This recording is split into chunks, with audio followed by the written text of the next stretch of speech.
윈저의 한 가족 식사 자리에서 누구도 예상하지 못한 침묵이 찾아왔습니다. 왕도, 왕비도, 미래의 왕도 그 순간만큼은 아무 말도 하지 못했습니다. 그리고 그 침묵의 중심에는 한 소녀가 있었습니다. 샬럿 공주였습니다. 그날 샬럿이 던진 말은 길지 않았습니다. 하지만 짧은 한마디는 수십 년 동안 왕실이 애써 덮어두었던 기억과 상처를 다시 끌어올렸습니다. 다이애나의 이름, 카밀라가 견뎌온 비교, 그리고 어머니를 잃은 윌리엄이 자신의 아이들에게 물려주고 싶었던 기억까지 모든 것이 하나의 질문으로 이어졌습니다.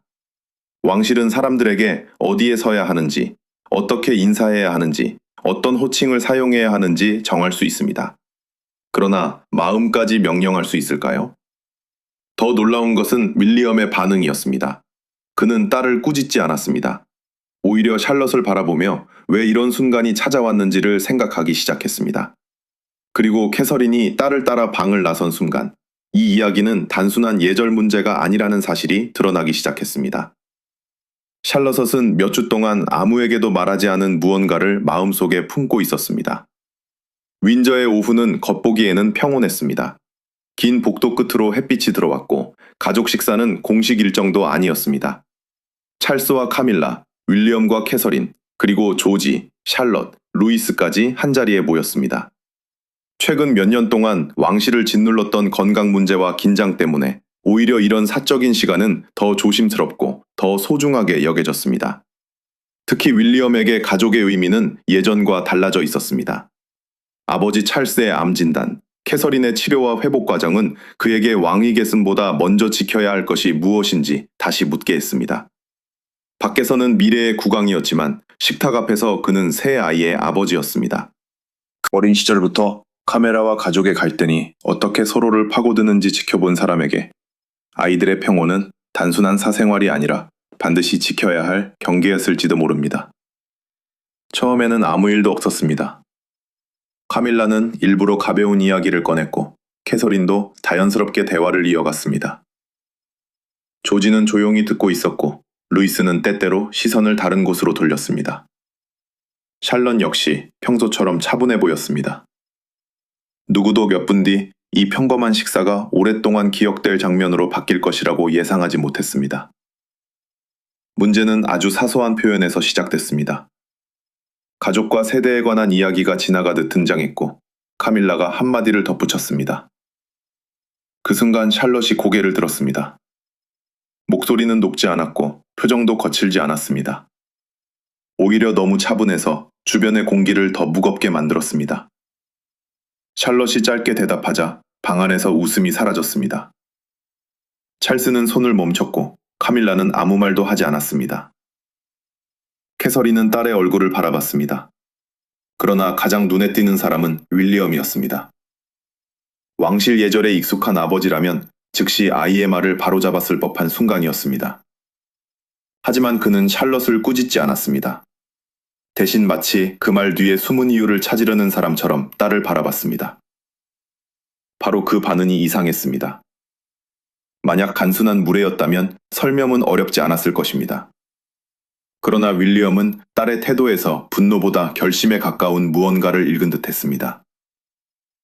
샬럿은 순간적으로 감정을 터뜨린 아이처럼 보이지 않았습니다. 오래 생각한 끝에 이제야 입 밖으로 꺼낸 사람처럼 보였습니다. 그리고 그런 침착함은 오히려 어른들을 더 불안하게 만들었습니다. 그 침묵은 몇 초에 불과했을지도 모릅니다.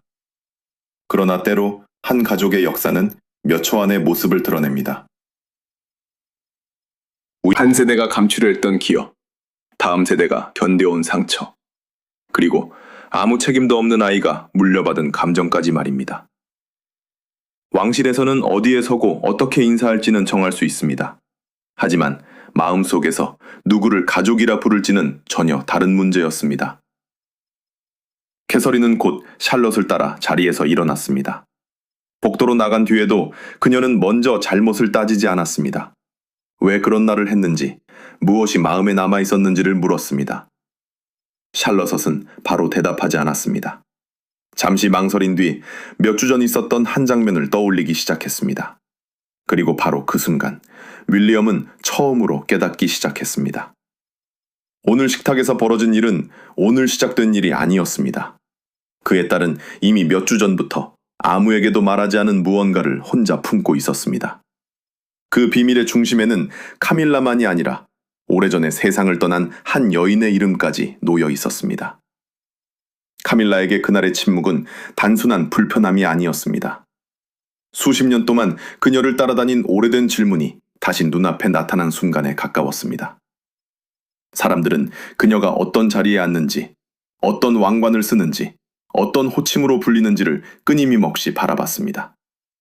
그러나 정작 그녀가 가장 원했을지도 모르는 것은 의전이 아니라 가족 안에서 자연스럽게 받아들여지는 일이었을 것입니다. 찰스와 카밀라는 오랜 시간을 지나 2005년 결혼했고 찰스가 왕위에 오른 뒤 그녀는 왕비가 되었습니다. 공식적인 지위는 분명했습니다. 그녀는 왕의 곁에 서 있었고 국가 행사에서 자신의 역할을 수행했습니다. 독서 장려, 가정폭력 피해자 지원, 골다공증 인식 같은 분야에서도 오랫동안 활동해왔습니다. 하지만 왕실의 가장 사적인 공간에서는 다른 문제가 남아 있었습니다. 왕비라는 호칭은 제도가 줄 수 있었지만 가족이라는 감정은 누구도 임명할 수 없었습니다. 더 아이러니한 것은 카밀라 역시 이미 자신의 자녀와 손주들이 있는 사람이었다는 점입니다. 그녀는 가족 안에서 할머니라는 존재가 무엇인지 모르는 사람이 아니었습니다. 그렇기 때문에 윌리엄의 아이들과의 관계는 더 미묘했을지도 모릅니다. 가까워지고 싶다는 마음과 너무 가까이 다가가면 다이애나의 자리를 침범하는 것처럼 보일 수 있다는 두려움이 동시에 존재했을 가능성이 있습니다. 다이애나라는 이름은 카밀라에게 언제나 과거 이상의 의미였습니다. 대중의 기억 속에서 그녀는 세월이 흘러도 사라지지 않았습니다. 사진 한 장, 기념일 하나, 윌리엄과 해리의 짧은 언급만으로도 과거는 다시 현재가 되었습니다. 왕비가 된 뒤에도 그 비교에서 완전히 벗어나는 일은 불가능했습니다. 그래서 샬럿의 짧은 말은 다른 누구보다 카밀라에게 깊게 들어갔습니다. 세상의 비판은 익숙해질 수 있습니다. 신문의 제목도 차가운 시선도 견딜 수 있습니다. 하지만 가족이라고 믿고 싶었던 아이의 입에서 나온 거리는 전혀 다른 종류의 상처였습니다. 찰스는 그녀를 위로하려 했습니다. 시간이 지나면 달라질 것이라고 말하려 했지만 그 문장을 끝내기 전 잠깐 멈칫했습니다. 바로 그 짧은 망설임이 카밀라에게는 더 아프게 들렸을지도 모릅니다. 왕은 아내의 지위를 지켜줄 수 있었습니다. 그러나 손녀의 마음속 자리까지 보장해 줄 수는 없었습니다. 그 시각 캐서린은 전혀 다른 곳에서 샬럿과 마주 앉아 있었습니다. 그녀는 딸에게 왕비에게 어떻게 말해야 하는지를 가르치려 하지 않았습니다. 대신 아주 단순한 질문을 던졌습니다. 너에게 가족이라는 건 무엇이니? 샬럿은 쉽게 대답하지 못했습니다. 신뢰, 안전함, 함께했던 이야기, 그리고 누군가 곁에 있을 때 느끼는 편안함. 어린아이에게 가족을 뜻하는 말은 왕실의 공식 호칭보다 훨씬 직접적인 감정이었습니다. 그리고 마침내 샬럿은 한 사람의 이름을 꺼냈습니다. 그 이름을 들은 순간 캐서린은 이 일이 카밀라만의 문제가 아니라는 사실을 깨달았습니다. 샬럿의 마음 한가운데에는 자신이 한 번도 만나지 못한 할머니가 이미 오래전부터 살아 있었습니다. 다이애나였습니다. 샬럿이 다이애나라는 이름을 꺼낸 순간 캐서린은 딸의 마음속에서 오래전부터 이어져 온 한 줄의 기억을 이해하기 시작했습니다. 샬럿은 다이애나를 한 번도 만난 적이 없습니다. 그러나 그녀의 이름에는 이미 그 흔적이 새겨져 있었습니다. 샬럿 엘리자베스 다이애나. 태어나는 순간부터 그녀는 자신보다 훨씬 이전의 세상을 떠난 한 여성의 이름을 함께 품고 살아왔습니다. 그 이름은 단순한 왕실의 기념이 아니었습니다. 윌리엄은 아이들이 어릴 때부터 다이애나에 대해 이야기해왔습니다. 사진을 보여주고 그녀가 어떤 사람이었는지 들려주고 때로는 잠들기 전에도 할머니 다이애나에 대한 이야기를 건넸습니다. 자신이 사랑했던 어머니가 아이들에게 완전히 낯선 사람이 되지 않기를 바랐기 때문입니다. 그래서 샬럿에게 다이애나는 역사책 속 인물이 아니었습니다. 만나지 못했지만 아버지의 표정이 달라지는 이름, 오래된 사진 속에서 가족의 일부로 남아있는 사람, 그리고 자신이 어디에서 왔는지를 설명해주는 조각이었습니다. 아이들은 종종 어른들이 생각하는 것보다 훨씬 깊게 기억을 받아들입니다. 특히 그 기억이 사랑하는 부모의 상처와 연결되어 있을 때는 더욱 그렇습니다. 여기서 중요한 것은 샬럿이 누군가에게 다이애나를 숭배하라고 배운 적이 없다는 점입니다. 오히려 윌리엄은 과거를 무기로 사용하지 않으려 했습니다. 그는 어머니를 성인이 아닌 가족으로 기억하게 하고 싶어 했습니다.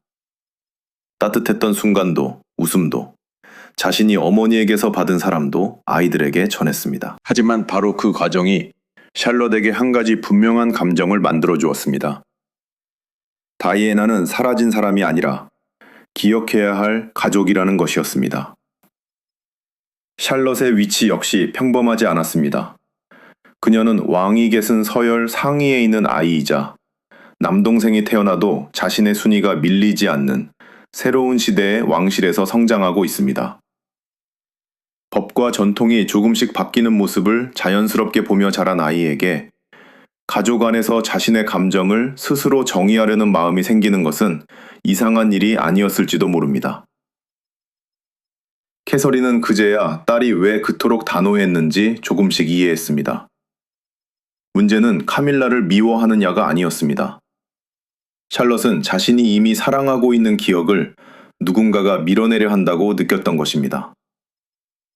어떤 기억은 직접 경험하지 않았어도 사랑하는 사람의 이야기 속에서 자신의 기억처럼 자라기도 합니다.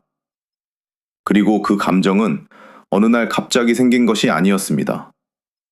몇 주 전 윈저에서 가족 사진과 오래된 물건들을 함께 보던 조용한 오후가 있었습니다. 샬럿은 한 사진 앞에서 오래 멈춰 섰습니다. 사진 속에는 다이애나가 있었습니다.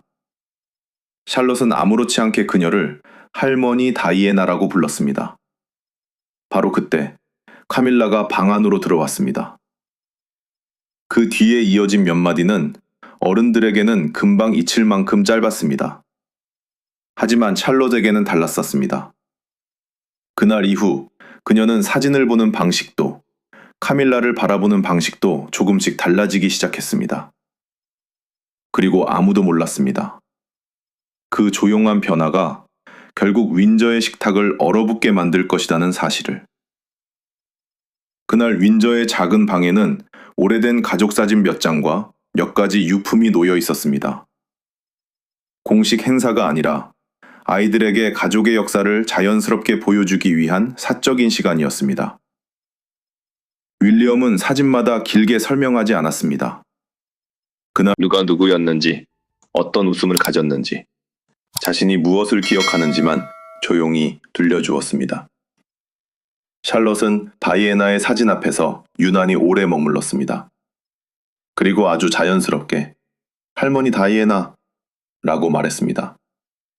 그 순간 카밀라가 방으로 들어왔습니다. 문제의 시작은 고함도 다툼도 아니었습니다. 오히려 너무 평범한 한마디였습니다. 카밀라는 샬롯이 직접 만나보지 못한 사람의 기억에 지나치게 매달릴 필요는 없다는 취지로 말을 건넸습니다. 곁에는 지금 함께 살아가는 가족도 있다는 의미였습니다. 어른에게는 현실적인 조언처럼 들릴 수도 있었습니다. 하지만 아이는 같은 문장을 전혀 다르게 받아들일 수 있습니다. 샬롯에게 그 말은 마치 다이애나를 너무 사랑하지 마 라는 뜻처럼 남았습니다. 그녀는 사진을 내려다보다가 앨범을 조용히 닫았습니다. 그리고 윌리엄에게 다른 날 다시 보면 안 되겠느냐고 물었습니다. 윌리엄은 즉시 분위기가 달라졌다는 것을 느꼈습니다. 그는 카밀라에게 샬롯이 아직 어리지만 말의 온도는 충분히 알아듣는다고 설명했습니다. 카밀라는 아기가 없었다고 했습니다. 자신은 단지 아이들이 과거에 갇히지 않고 현재의 가족을 바라보길 바랐다고 했습니다. 그 설명만 놓고 보면 갈등은 끝난 것처럼 보였습니다. 하지만 진짜 문제는 그 뒤에 있었습니다. 샬럿은 방을 떠난 뒤 자신이 두고 온 작은 물건을 가지러 다시 돌아왔습니다. 완전히 안으로 들어가기 전 그녀는 카밀라가 한 측근과 이야기하는 목소리를 들었다고 나중에 털어놓았습니다.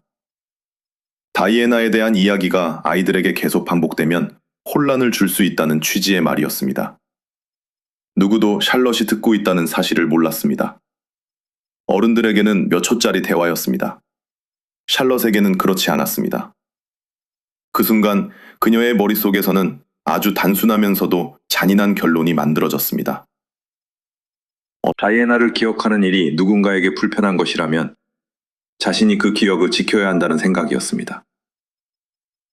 그리고 카밀라에게 더 가까운 가족의 이름을 허락하는 순간 이미 세상을 떠난 할머니의 자리가 조금씩 밀려날지도 모른다고 느꼈습니다. 샬럿은 아무에게도 말하지 않았습니다. 윌리엄에게도, 캐서린에게도 묻지 않았습니다. 카밀라를 찾아가 따지지도 않았습니다. 그저 몇 주 동안 혼자 생각했습니다. 아이가 침묵하고 있다는 이유만으로 상처가 사라진 것은 아니었습니다. 때로 가장 오래 남는 감정은 울음으로 드러난 것이 아니라 아무도 눈치채지 못한 채 마음속에서 자란 감정입니다. 그리고 윈저의 식탁에서 그 침묵은 마침내 끝났습니다. 윌리엄은 딸의 이야기를 모두 듣고 한동안 아무 말도 하지 못했습니다. 이제 그는 분명히 알았습니다. 샬럿이 거부한 것은 단순한 예절도 한 사람도 아니었습니다. 그녀는 몇 주 동안 자신말의 방식으로 한 사람의 자리를 지키고 있었습니다. 그리고 그 사람이 누구인지 알게 된 순간 윌리엄의 표정이 달라졌습니다. 이제 그는 카밀라에게 직접 묻지 않을 수 없었습니다. 윌리엄은 그날 저녁 카밀라와 단둘이 마주했습니다. 왕도, 비서도, 조언자도 없는 자리였습니다. 그는 식탁에서 있었던 일을 먼저 꺼내지 않았습니다. 샬럿의 태도를 문제 삼지도 않았습니다. 대신 오래된 사진과 몇 주 전의 대화, 그리고 딸이 우연히 들었다고 말한 그 한마디부터 차분히 되짚었습니다. 카밀라는 처음에는 자신이 그런 뜻으로 말한 것이 아니라고 설명했습니다. 다이애나를 지우려 한 것도 아이들에게 기억하지 말라고 한 것도 아니었다고 했습니다. 다만 과거의 이야기가 너무 자주 반복되면 아이들이 지금 곁에 있는 가족과 감정적으로 멀어질까 걱정했다고 말했습니다. 하지만 윌리엄의 대답은 짧았습니다.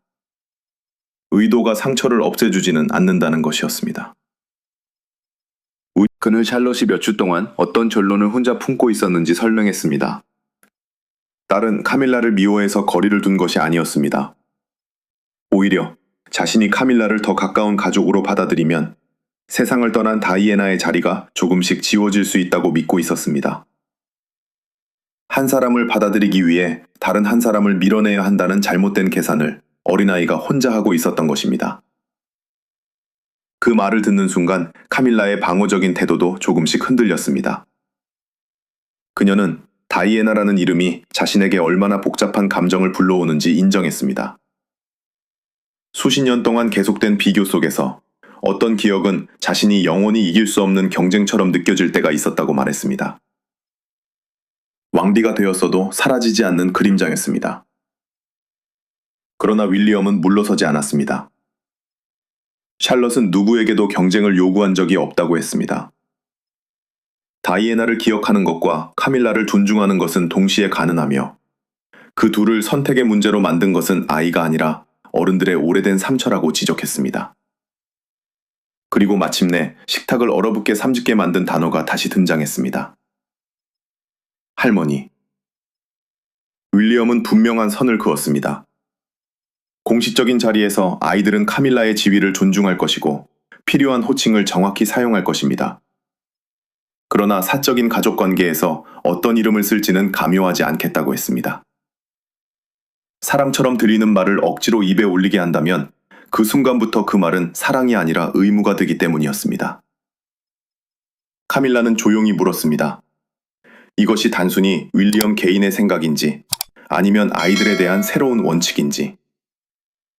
윌리엄은 망설이지 않았습니다. 자신의 아이들에 관한 감정적 경계는 자신과 캐서린이 결정한다고 답했습니다.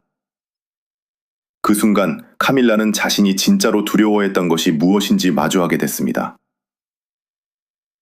샬롯에게서 한 단어를 얻지 못하는 일이 아니라 그 단어를 얻으려 애쓰는 동안 오히려 관계 자체를 잃을 수 있다는 사실이었습니다. 더 아픈 것은 왕실의 지위가 이 문제에서 거의 아무 힘도 쓰지 못한다는 점이었습니다. 수많은 공식 행사에서 그녀를 왕비로 대하는 사람들은 많았습니다. 하지만 한 아이가 마음속에서 어떤 자리를 내어줄지는 법도, 의전도, 왕관도 대신 결정해 줄 수 없었습니다. 하지만 아직 가장 어려운 사람의 결정이 남아 있었습니다. 카밀라의 남편이자 샬롯의 할아버지, 그리고 무엇보다 왕인 찰스가 어떤 선택을 할지는 아무도 알 수 없었습니다. 찰스는 윌리엄을 따로 불렀습니다. 이번에도 누구도 함께하지 않았습니다. 왕과 왕위 계승자가 아니라 한 여인을 지키고 싶은 남편과 한 아이를 지키고 싶은 아버지가 마주 앉은 자리였습니다. 그리고 그 사이에는 수십 년 동안 왕실을 따라다닌 다이애나의 기억이 놓여 있었습니다. 찰스는 먼저 가족의 균열을 걱정했습니다. 카밀라가 받은 상처가 생각보다 깊다고 말했습니다. 그는 아내가 얼마나 오랫동안 비난과 비교를 견뎌왔는지 누구보다 잘 알고 있었습니다. 이제 겨우 왕실 안에서 자신의 자리를 찾았는데 가장 가까운 가족에게서 다시 거리를 느끼게 된 현실이 너무 잔인하게 보였을지도 모릅니다. 그러나 윌리엄의 대답은 단호했습니다. 카밀라가 상처받았다는 사실을 부정하지 않았습니다. 다만 샬롯이 먼저 상처받았다는 사실도 지워져서는 안 된다고 했습니다. 아이는 과거의 삼각관계도 왕실의 오래된 갈등도 선택하지 않았습니다. 그런데 어른들이 해결하지 못한 감정이 어느 순간 그녀의 어깨 위에 올라가 있었습니다. 찰스는 잠시 말을 잃었습니다. 그는 왕으로서 수많은 것을 결정할 수 있었습니다. 누가 공식 행사에 참석하는지, 어떤 의전이 적용되는지, 어떤 호칭이 사용되는지 정할 수 있었습니다. 하지만 손녀에게 특정한 감정을 느끼라고 명령하는 순간 그 권위는 오히려 가족을 무너뜨리는 힘이 될 수도 있었습니다. 윌리엄은 그 점을 정확히 짚었습니다. 샬롯은 공식적인 자리에서 왕비를 존중할 것이고 필요한 예절도 지킬 것이라고 했습니다. 그러나 사적인 공간에서 사랑을 의미하는 호칭까지 강요한다면 아이는 한 가지 위험한 교훈을 배우게 된다고 말했습니다. 힘이 더 센 사람이 다른 사람의 감정까지 결정할 수 있다는 교훈이었습니다. 그 말은 찰스에게도 아프게 들어왔습니다. 그는 평생 왕실의 의무 속에서 살아왔고 개인적인 감정보다 제도를 먼저 생각해야 했던 순간이 셀 수 없이 많았습니다. 하지만 지금 그의 앞에 있는 문제는 국가가 아니라 손녀였습니다. 오랜 침묵 끝에 찰스는 결정을 내렸습니다. 샬롯에게 어떤 사적인 호칭도 강요하지 않겠다고 했습니다. 그 결정은 조용했지만 의미는 컸습니다. 왕실의 질서는 여전히 왕에게 있었지만 윌리엄과 캐서린의 아이들이 어떤 감정을 느끼며 성장할지는 부모의 영역으로 남겨졌습니다. 왕관도 거기까지 들어갈 수는 없었습니다. 그러나 문제는 해결되지 않았습니다. 카밀라는 이후 샬롯이 참석하는 몇몇 사적인 가족 모임에서 한 걸음 물러나기 시작했습니다. 공식 일정은 그대로 소화했지만 가족만 모이는 자리에서는 망설임이 생겼습니다. 처음에는 갈등을 피하기 위한 배려처럼 보였습니다. 하지만 빈 의자가 반복될수록 분위기는 달라졌습니다. 샬롯은 결국 캐서린에게 물었습니다. 카밀라가 자신 때문에 오지 않는 것이냐고. 그 질문을 들은 순간 윌리엄은 또 다른 위험을 깨달았습니다. 이제 딸이 어른의 상처까지 자신의 책임이라고 생각하기 시작한 것입니다. 그가 가장 막고 싶었던 바로 그 일이었습니다. 찰스 역시 카밀라에게 말했습니다. 계속 피하는 것은 자신을 보호할 수 있지만 아이에게 죄책감을 남길 수도 있다고요. 관계를 고치려면 먼저 한 단어를 포기해야 한다고 했습니다. 할머니라는 호칭을 얻는 것이 아니라 샬럿이 다시 안전하다고 느끼게 만드는 것이 먼저였습니다. 그리고 놀랍게도 다음 움직임은 왕도 윌리엄도 아니었습니다. 샬럿이 먼저 카밀라를 만나고 싶다고 말했습니다. 샬럿이 먼저 만나고 싶다고 말했을 때 어른들은 오히려 더 조심스러워졌습니다. 윌리엄은 단 한 가지 조건을 세웠습니다. 누구도 사과를 강요하지 말 것, 그리고 어떤 호칭도 요구하지 말 것. 찰스도 같은 뜻을 카밀라에게 전했습니다. 관계를 다시 시작하려면 먼저 이겨야 한다는 생각부터 내려놓아야 했습니다. 두 사람은 왕도, 미래의 왕도 없는 방에서 마주 앉았습니다. 샬럿은 예전에 보았던 다이애나의 사진을 가져왔습니다. 그리고 자신이 왜 상처받았는지 천천히 설명했습니다. 카밀라를 싫어해서가 아니었습니다. 자신이 카밀라를 더 가까운 가족으로 받아들이면 아버지가 사랑했던 어머니의 자리가 조금씩 사라질 것 같았다고 말했습니다. 카밀라는 한동안 아무 말도 하지 못했습니다. 그제야 자신이 두려워했던 것이 아이의 거절이 아니라 다이애나와의 끝없는 비교였다는 사실을 인정했습니다. 기억 속의 사람과 경쟁하려 했던 순간마다 정작 눈앞의 아이가 무엇을 느끼는지는 보지 못했다고 털어놓았습니다. 그리고 처음으로 변명 없이 사과했습니다. 다이애나를 너무 많이 기억하는 것이 문제인 것처럼 느끼게 만든 것은 잘못이었다고 말했습니다. 하지만 카밀라는 끝까지 할머니라는 말을 요구하지 않았습니다. 바로 그 순간 관계의 방향이 달라졌습니다. 샬럿도 자신의 뜻을 분명히 했습니다. 공식적인 자리에서는 왕비에게 필요한 예의를 지키고 사적인 자리에서는 자신이 자연스럽게 느끼는 방식으로 카밀라를 부르고 싶다고 했습니다. 카밀라는 받아들였습니다. 둘 사이에 갑자기 깊은 포옹이 생긴 것도 모든 상처가 한순간에 사라진 것도 아니었습니다. 대신 처음으로 서로를 바꾸려 하지 않는 평화가 생겼습니다. 며칠 뒤 가족이 함께 모습을 드러냈을 때 사람들은 작은 장면 하나에 집중했습니다. 샬럿은 카밀라에게 달려가 안기지 않았습니다. 대신 잠시 멈춰 손을 내밀었습니다. 밖에서는 차가운 거리라고 해석할 수도 있는 행동이었습니다.